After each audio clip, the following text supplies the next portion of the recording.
All right, so for future comparison, it does go a tiny bit more, but there's our stock angle. As you can see, they just barely clear the front fender if you're looking straight at them. Let's go ahead and take a look at the other side. You can see this wheel is still tucked inside the fender. And I'm imagining it's going to be about the same for the other side. So let's go ahead in and take a look at the angle kit. So the 300ZX had some rack spacers in it, which was basically the only thing available for that car. But I wanted to take it a little bit further with the 350Z. I didn't want to spend the money on a full angle kit, you know, lowers, uppers, knuckles, all that good stuff, because obviously I just don't have the money. Plus, it's probably not a great idea to put that stuff on a brand new car. So basically what I went with was this GKTech angle kit. So basically what it does is these bolt onto your knuckles, and they're basically tie rod relocations. So it just moves the tie rods a little bit so that you can get more angle out of them. They're completely bolt on. You can take them right back off. They are also compatible with GKTech's remaining angle kit. So they work with the lower control arms GKTech makes, the upper control arms, the knuckles, everything that GKTech makes for an angle kit for the 350Z. So basically, this is a good starter. This should give us, I want to say, up to 60 degrees. I think we have about 35 or 40 degrees right now. So it's going to give us a ton more angle, way more than the 300ZX had. Should definitely be fun to, you know, see how all that works out and have the extra angle, because, you know, one of my biggest things in the 300 was I always wanted more angle, and I just couldn't ever get it. So, you know, this should be a great kit. It also comes with the rack spacers. So we got one big one, one little one, just like the 300ZX and just about every other car, every other Nissan. So we're going to be putting those on. Between those and this, we should get about 60 degrees of total angle, and it should make the car feel fabulous. So we're going to need to go ahead and get these bolted on. I think I have to go buy some bolts for them. So, you know, we're going to start taking the front wheels off and get started and see how it goes. I think where we left off here was with my GKTech angle kit, which I wasn't really going to show you how the install goes because there's already GKTech makes some really nice videos of installs. But what had happened was, so we put the angle kit on, and I went out and did this.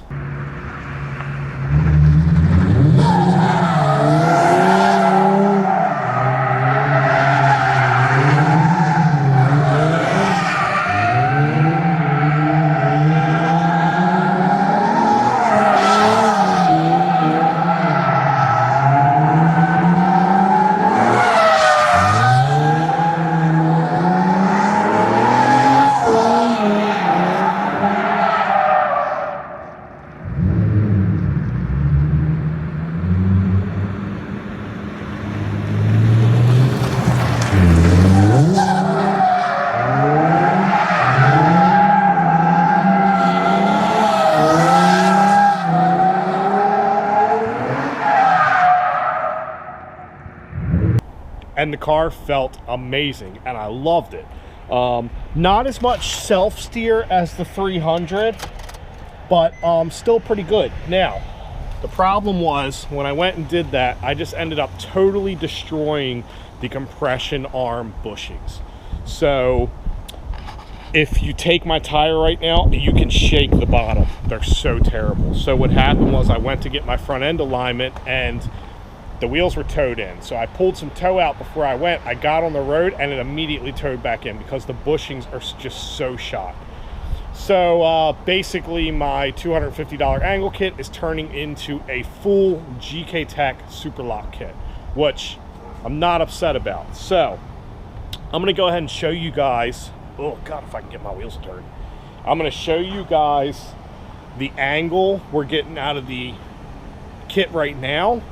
And then I'm going to show you the angle that we're going to get out with the Superlock lower and upper control arms. Because basically right now, the hindrance is on the trailing wheel. When you go full lock on the trailing wheel, the banjo nut for the brake caliper actually hits the shock or the strut tower. So with the new lower control arms, the strut is actually moved back a little over an inch so that you don't have that problem anymore. You can get a little bit more out of the angle kit. But let me go ahead and get the wheel turned and show you what it looks like. Whew. I had to start the car because the wheels were a little hard to turn. But so basically here is what it looks like at pretty much full lock. There's a little bit of spring back in my steering column, so this is probably a couple degrees off. But as you can see, I mean, this isn't bad versus stock angle. Watch out, bud. This isn't bad versus stock angle, obviously. It's definitely another 10, 15 degrees easy.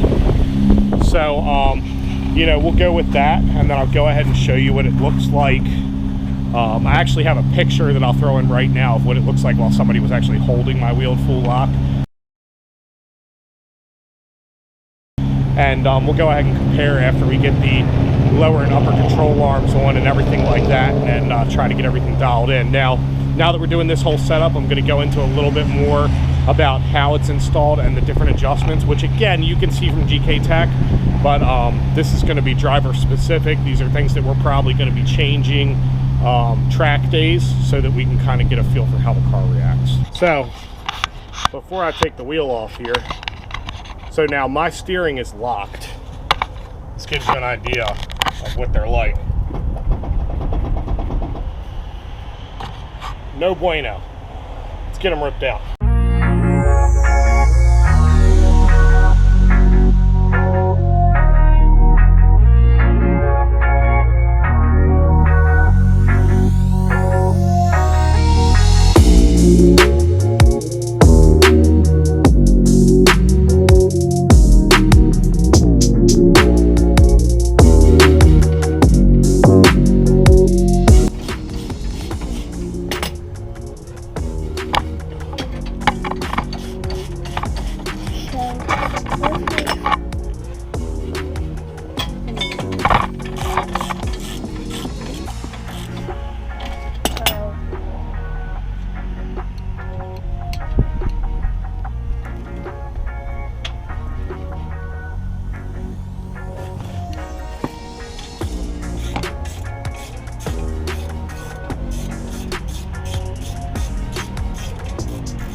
Say hi. Messing with the camera.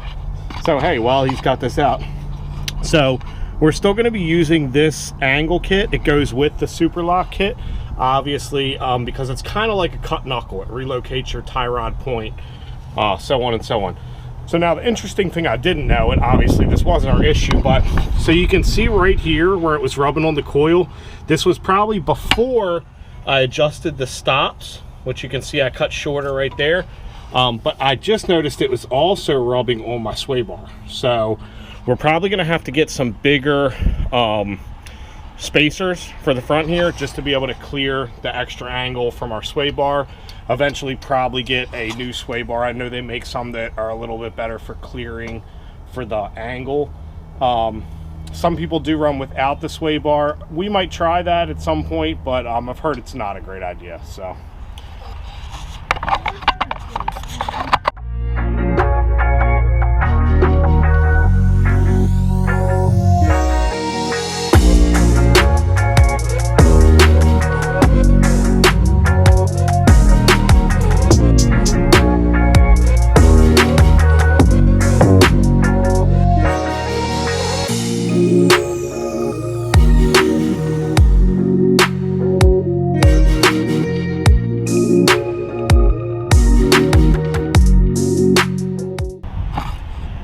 so we didn't necessarily have to take the whole knuckle out, but since we're doing uppers and lowers, I just decided to take it out because we're also going to, and honestly it wasn't that bad, the boot was just leaking, but we're going to go ahead and replace the ball joint on the knuckle too, just because that way everything up here is brand new and fresh. But the reason I stopped you is because now you can see the extent of how bad this bushing is. So you can see it's completely fully blown out now. So that's what we're getting rid of. I guess that's the lower control arm and this is the compression arm. I'm not real sure. Some people call them, one's a compression, one's a control arm. One of them is back control arm, front control arm. I don't really know, nor do I really care. So yeah, we're gonna go ahead and keep taking all this crap out. Again, we're getting rid of this and that arm because our new arm is a one-piece arm. We're also going to be getting new uppers to help control our camber, so we're going to be taking that out too. Let's keep going.